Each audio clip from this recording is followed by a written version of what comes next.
What's good, family? What's good? What's good? It's your man sliding in here on you one more time, man. Just wanted to tap in with you and discuss a little something with you real quick. I don't plan to be in front of y'all too long, but I'm seeing a lot on the web and on the net about this thing Trump did as far as with the Board of Education and how Trump signed an executive order to start moving forward to dismantling the Board of Education. I have a different concept on this that I want to tap in with y'all on today. And I have a somewhat of a expansive view on it that I want to share.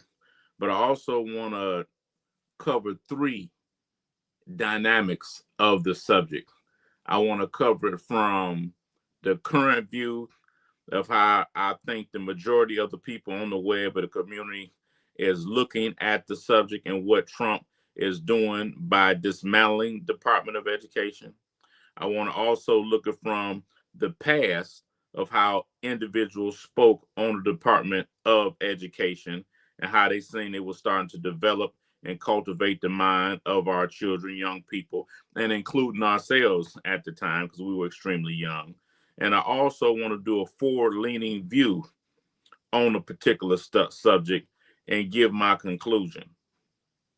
So let's begin right now because I want to get in this quick and get out of y'all way. I want to go ahead and play a clip of how I believe the majority of the population feels about what Trump is doing and how they look at Trump on the particular subject. So let me run this on you right quick. We won with poorly educated. I love the poorly educated. Today we take a very historic action that was 45 years in the making. In a few moments, I will sign an executive order to begin eliminating the Federal Department of Education once and for all. Should I do this?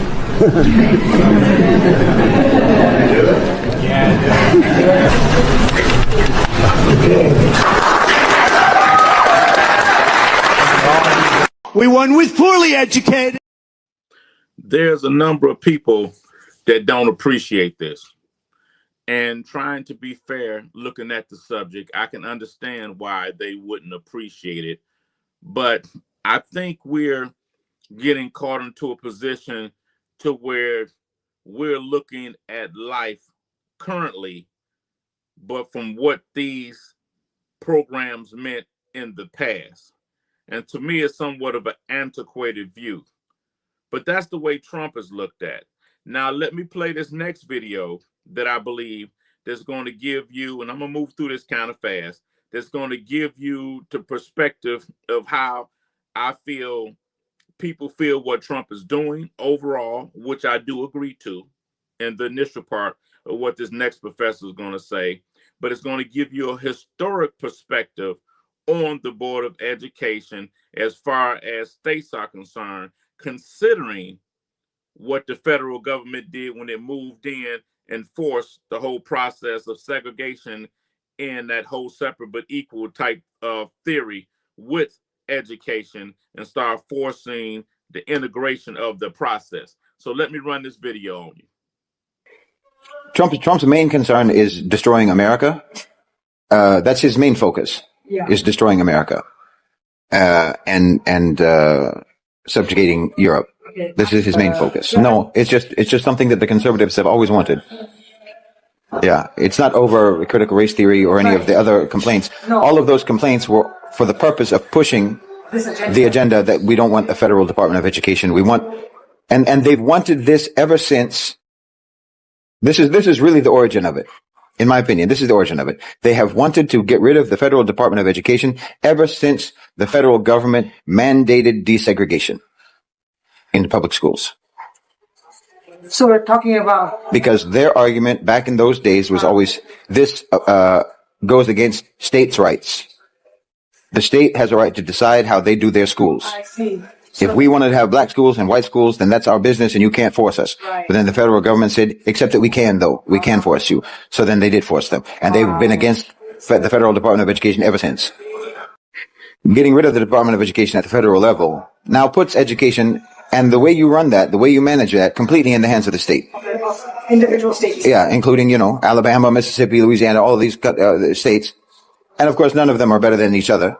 So it's not just those those states. So there is going to be a huge number of people. Watch the literacy rate drop in America. It's already bad, but watch it drop. Yeah, Pretty dire. yeah.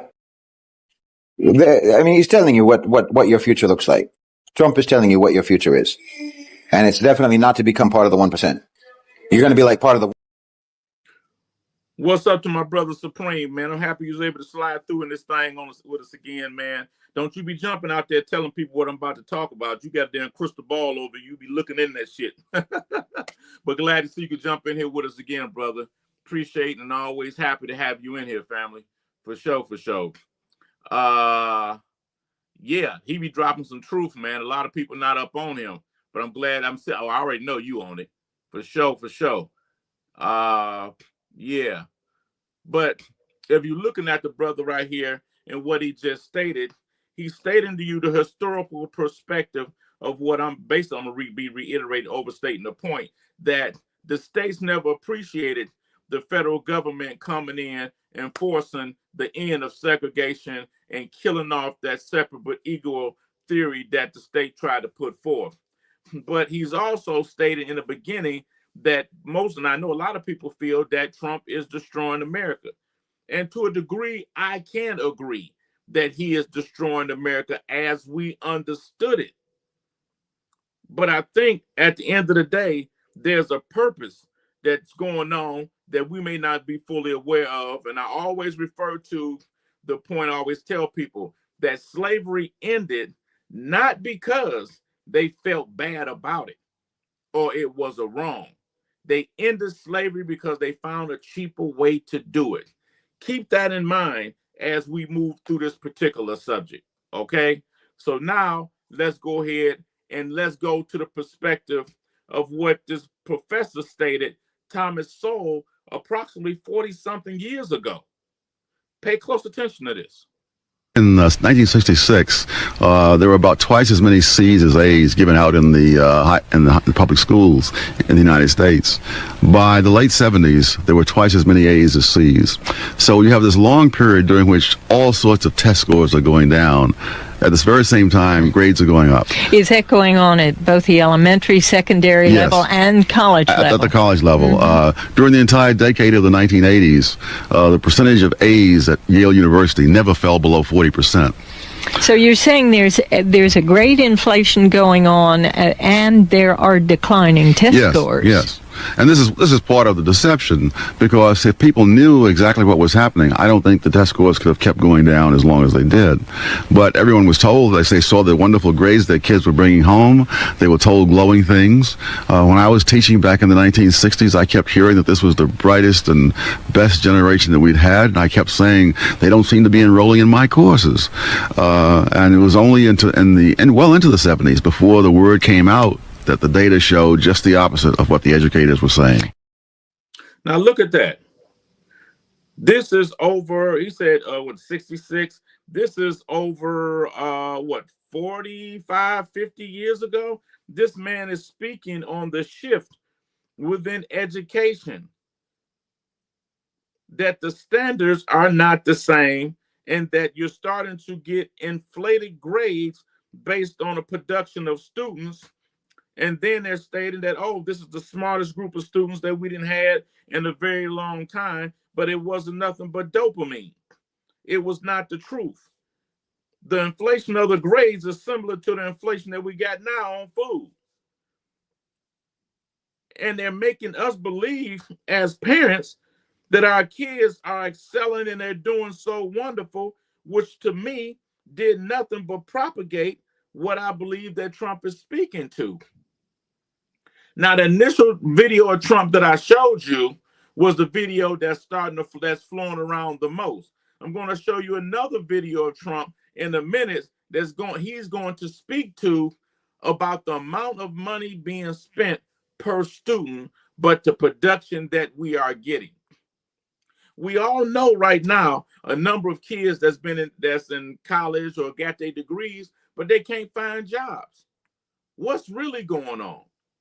So has the Department of Education became a racket, basically to move and pay all these high fees out and continue to push school kids through classes? I know I remember when I was younger, the teachers were told, stop failing kids, push them through. But watch this play right here. You're going to be surprised at this. Listen at this video, extremely good, because he's going to explain the agenda that the Department of Education started to push and teach our children. And you're going to see it reflected today. Pay attention to this.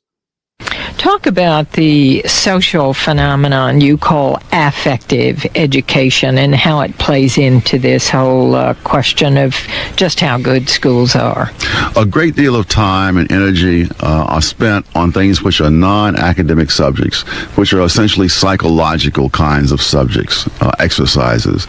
And this is known as affective education, as if you can somehow educate people's feelings rather than to educate their intellect. And the problem is that most public school teachers have no such qualifications, if anyone has such qualifications. But certainly they are not psychiatrists or psychologists. They have no idea of the emotional turmoil they may be stirring up in the students. What they tend to do is to try to alienate the child from the parent. And I think that's the most dangerous thing they do. How do they do that? Well, if you read the literature, it's just astonishing how parents are depicted in the literature as people who are hung up, who have old-fashioned ideas. One of the areas in which they do is sex education, but it's not sex education as such, because there are a whole series of kinds of education of the emotions, as they would put it, which do the same thing. And the idea is that the child is supposed to make his own decisions, and he's supposed to pick his own values on which to make those decisions. So the whole history of the human race is sort of thrown out the window, and Johnny is supposed to start and draw upon his entire 8 or 9 years of experience in the world to decide what his values ought to be. You can't even have a conversation. You see what the Brother Supreme suggesting right here, and he's he's spot on with what he's saying. You know what I'm saying? You can't even have a conversation with any of these young people today because they believe you're old, you're antiquated, you don't know what you're talking about, that you're not in touch with reality. This man was saying this 45 to 50 years ago about what the literature was saying. And they're saying we're going to teach your kids sex education, but at the same time, they're indoctrinating your kids or your children against you, not to listen to you. And their feelings are more important than critical thinking and education. This is what the Department of Education was doing. So was the Department of Education really educating our children, or were they filling them full of propaganda against their parents? So maybe some other entity could come along at some point and usurp their attention, a la entertainers and all these other things. That's the noise that's going on in the world where they can't hear us. And their attention span is just so much shorter. But none of these kids today, even our fellow, people around our age, can do critical thinking. This is the product of what this brother was stating about 50 years ago about what the Department of Education produced. Okay, I got another one for you. Hold on. The tragedy is that these kids have no conception of thinking. And if we're talking about adding something as an extra along the fringes, fine. But when you see how far behind we are behind almost every large industrial nation, or even behind Korea, for heaven's sake, you wonder what makes them think that we have the luxury of spending our time on these kinds of little experiments in the classroom. We're struggling in education. So to the point now that we're so far behind, you just seen Elon Musk or whatever talking about these different H1V1 or whatever visas to bring in and start to import people from India and different parts of the world that are educated up on the level that these corporations need. But you got people out here fighting and upsetting in arms about the Department of Education being dismantled. Look what it has produced for you, to the point that technology in the world has moved on so far that our homegrown talent and education of our own students can't even fill the requirements, people. Are we paying attention to this? You know what I'm saying? I see we got dollars up in here. Department of Education is as useless as the the Black Caucus. And these are realities. And this people, what we have to do, we have to stop being, as the one professor already stated, they're teaching the kids, and this is 40, 50 years ago. So that includes us too. Teaching the kids to pay more attention to their feelings. And everybody in their damn feelings about everything, and no one is able to comprehend and pay attention to any facts that is being put before us today.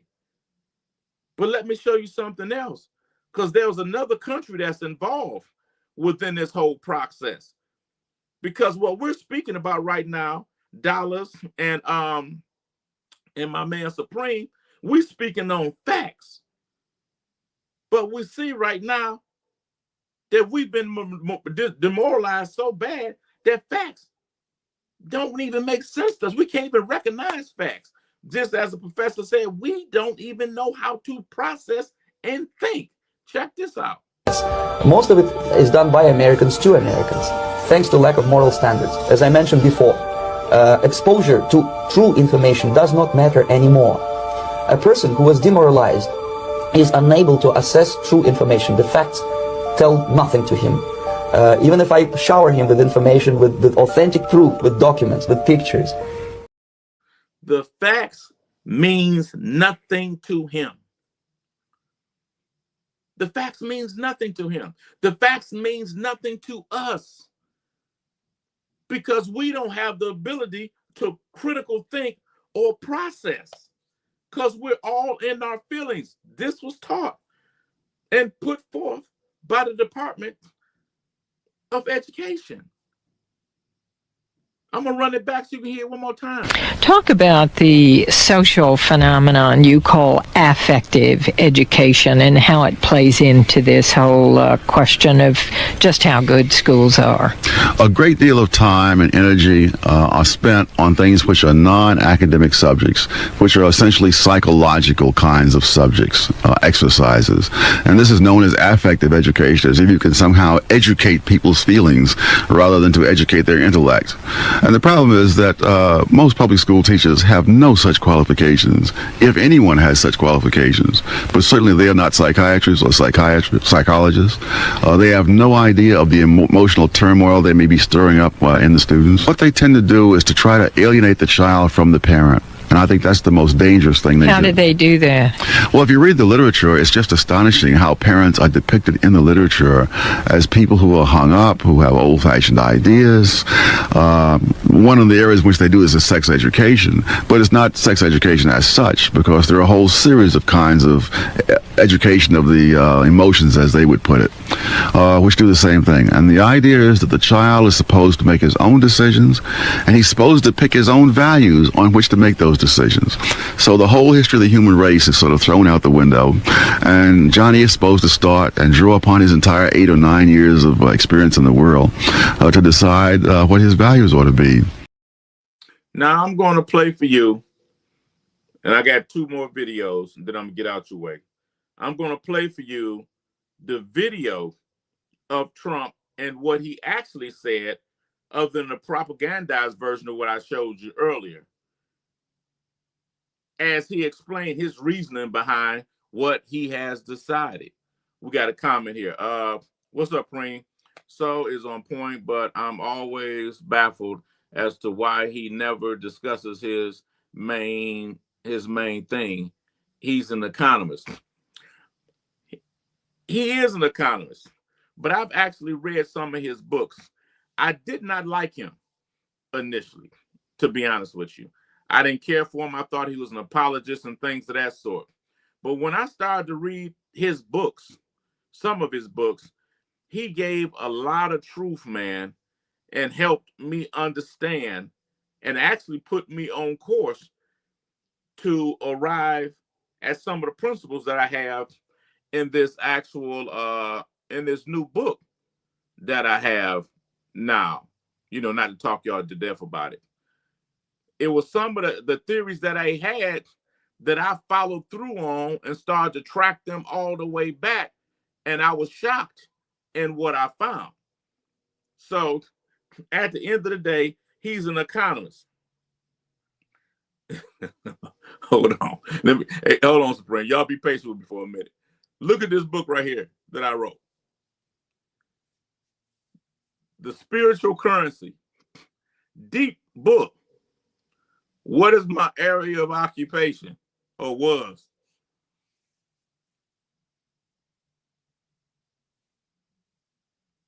You get what I'm saying? You know what I'm saying? So at the end of the day, if you're dropping knowledge and it's something that I believe that people can use or something that you are aware of, and as an economist, he's still taught in universities, which he speaks to in that whole interview. I just had to cut it up. And how what he was starting to notice with education and how the depreciation of education and how students start to avoid his class because his class was difficult and they didn't need it to graduate. He even went on to talk about Brooke Shields. I guess we're showing our age here now. Graduating from an Ivy League school, but taking none of the main liberal arts classes. You know what I'm saying? So, but nevertheless, good point, Supreme, and what you pointed out there, my brother. Now let's listen to what Trump said at the actual press conference when he signed the executive order, and not the you know what I'm talking about, the propagandized version. Check this out. After 45 years, the United States spends more money on education by far than any other country, and spends likewise by far more money per pupil than any country, and it's not even close. But yet we rank near the bottom of the list in terms of success. It's an amazing stat. Those are two stats you don't want. The most money spent per pupil, and you're at the bottom of the list. And that's where we are, like it or not. And we've been there for a long time. In a few moments, I will sign an executive order to begin eliminating the Federal Department of Education once and for all.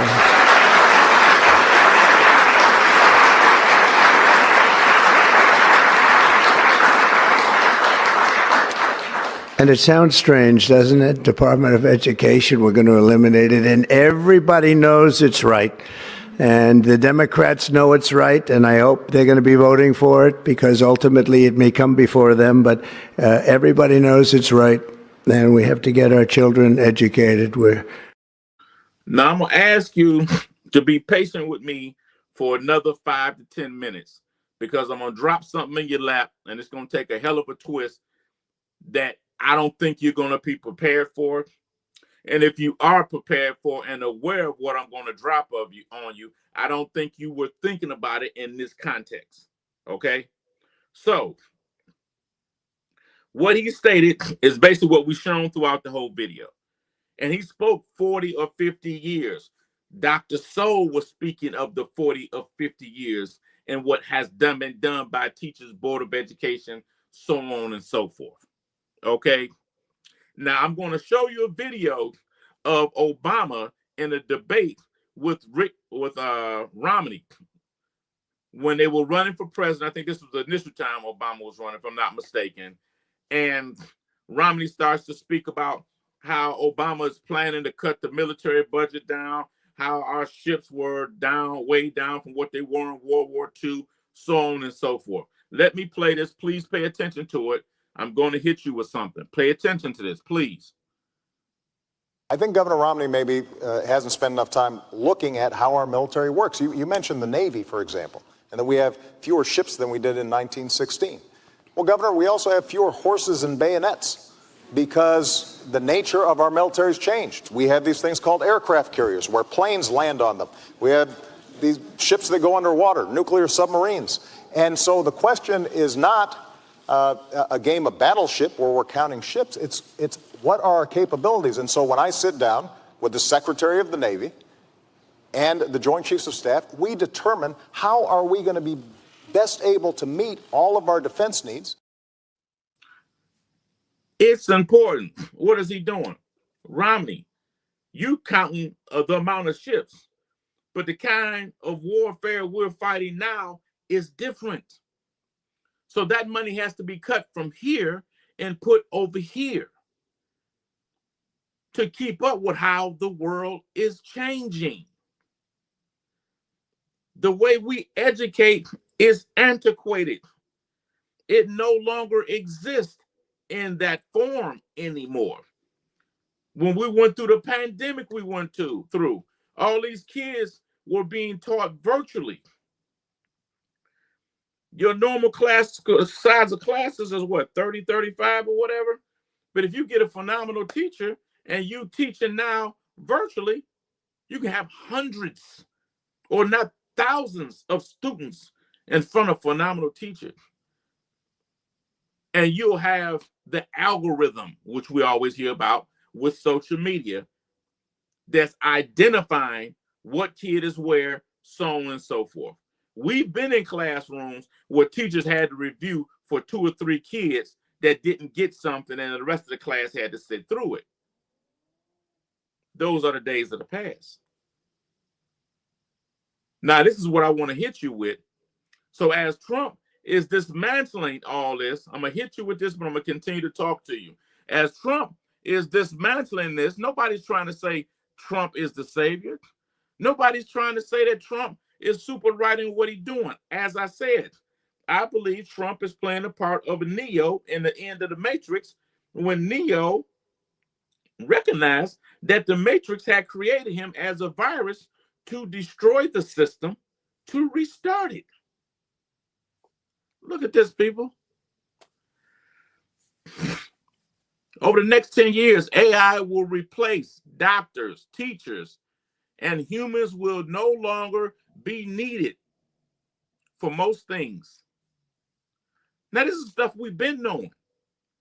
We've been hearing this. You've been hearing this, but nobody ever thought about it in terms of the Department of Education. Is this what Trump is preparing for?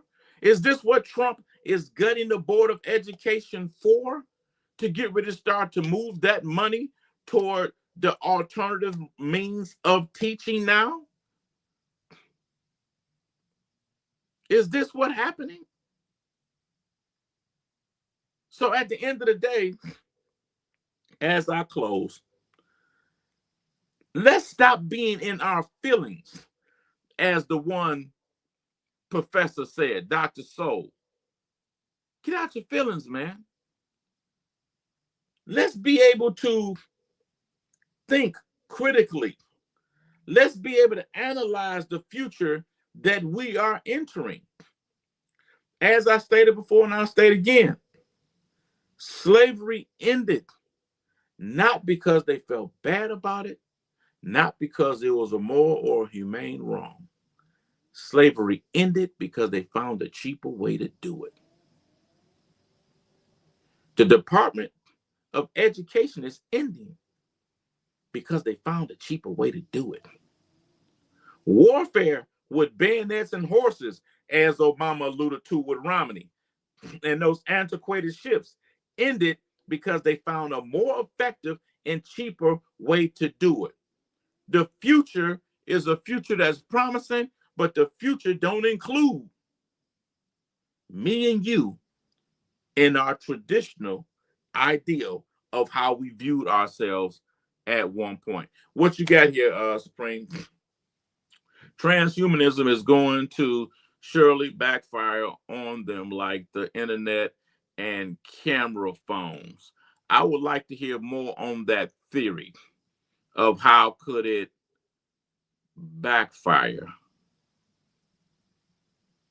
That's interesting to hear that. I would like to know more about how you see that, or what you see that maybe that I'm not seeing. Because at the end of the day, people, this is our think tank.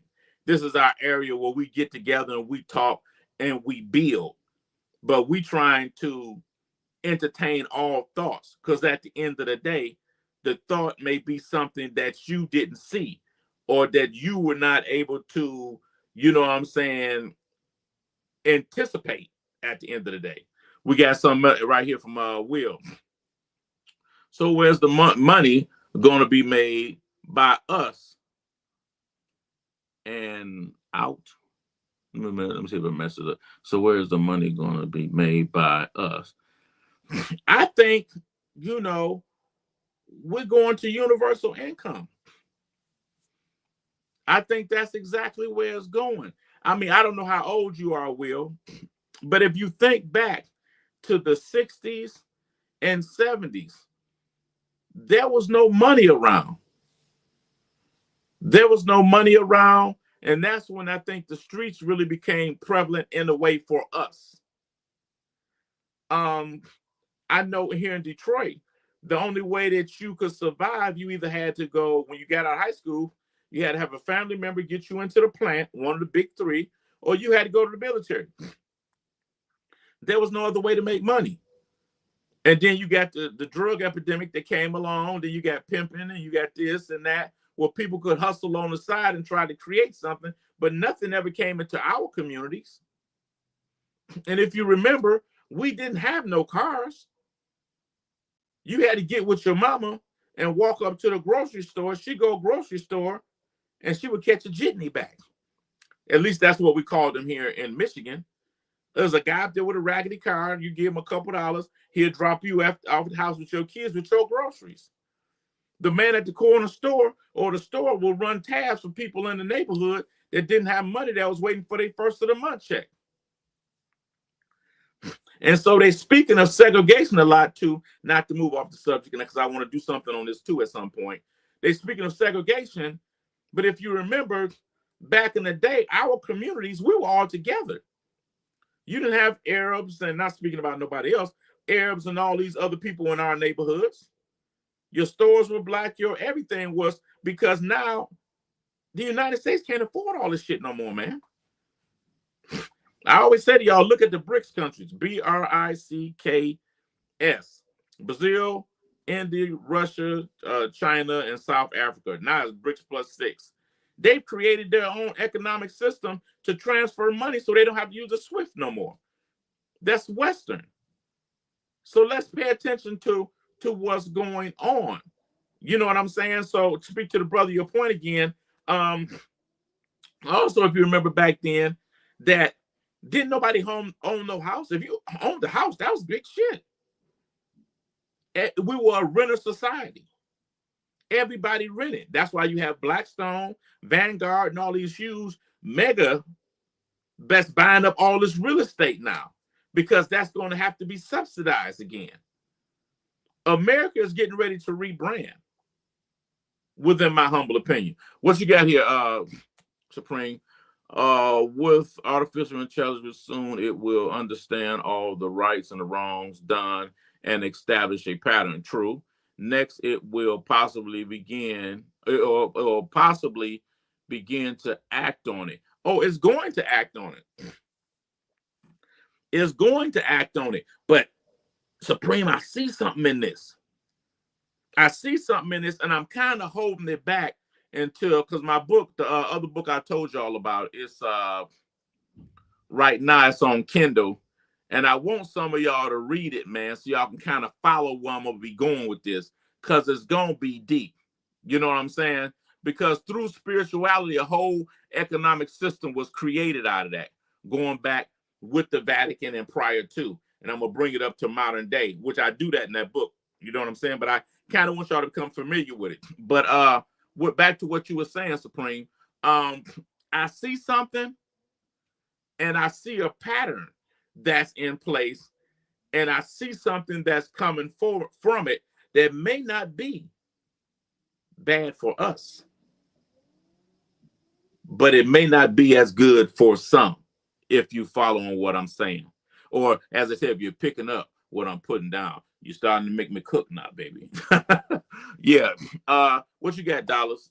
All of my great aunts and uncles went straight into the military back then, because that was the only lick for black people.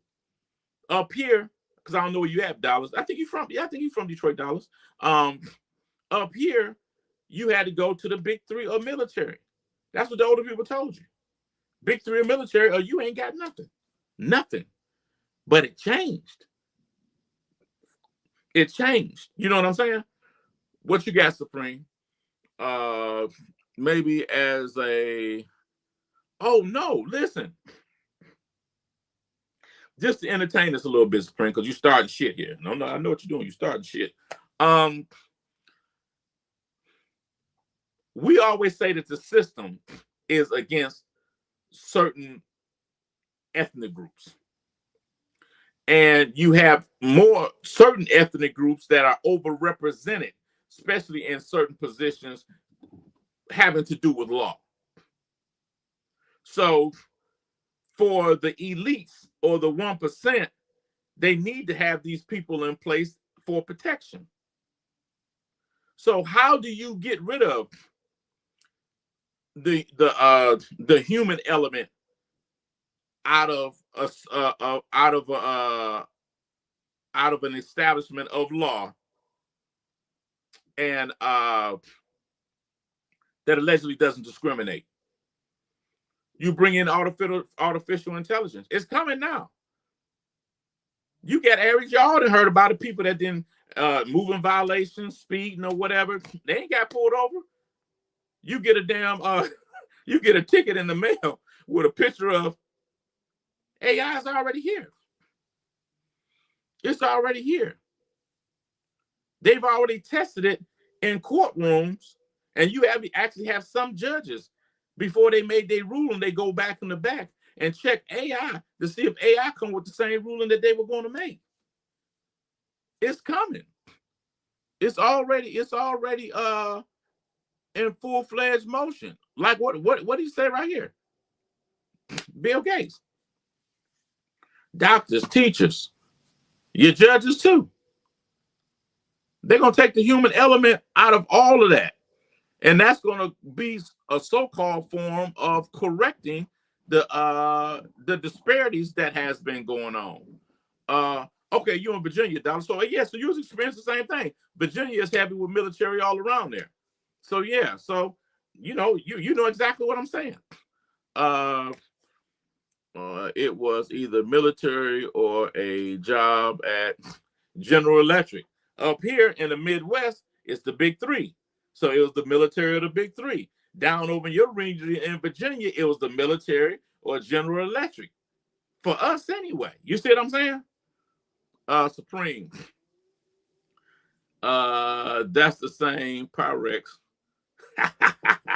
this is different. Don't be starting that shit. But you know, see, you had that motherfucker, boy. Listen here, back Supreme, you know, if you had that, you didn't need no worker. You could just do that and hustle and make good money. But see, Supreme, we're gonna stop talking too much. I gotta stop fucking with Supreme, man. He gonna get me in trouble on this motherfucker, man.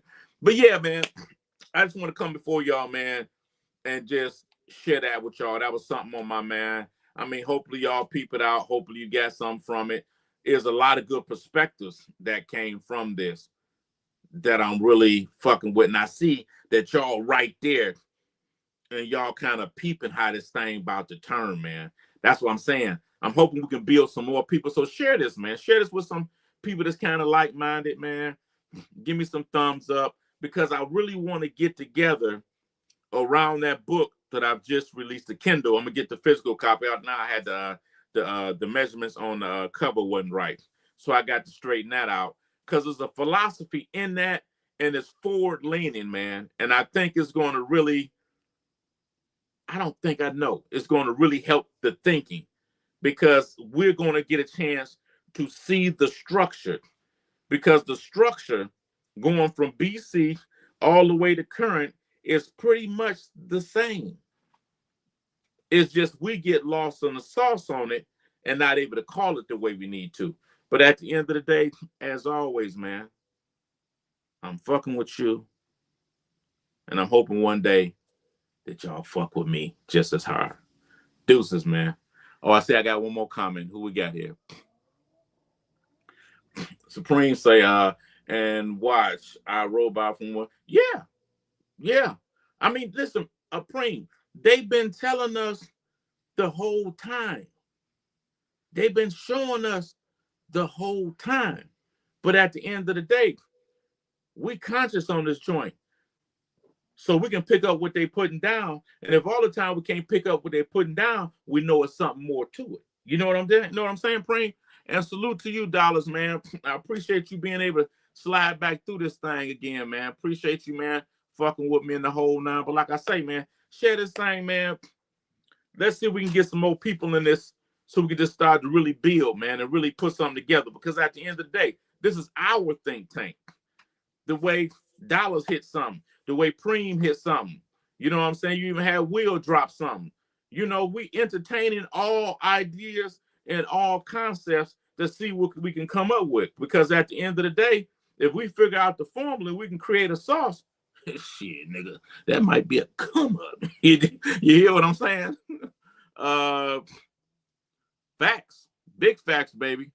Deuces. Peace to you, family. We'll talk soon.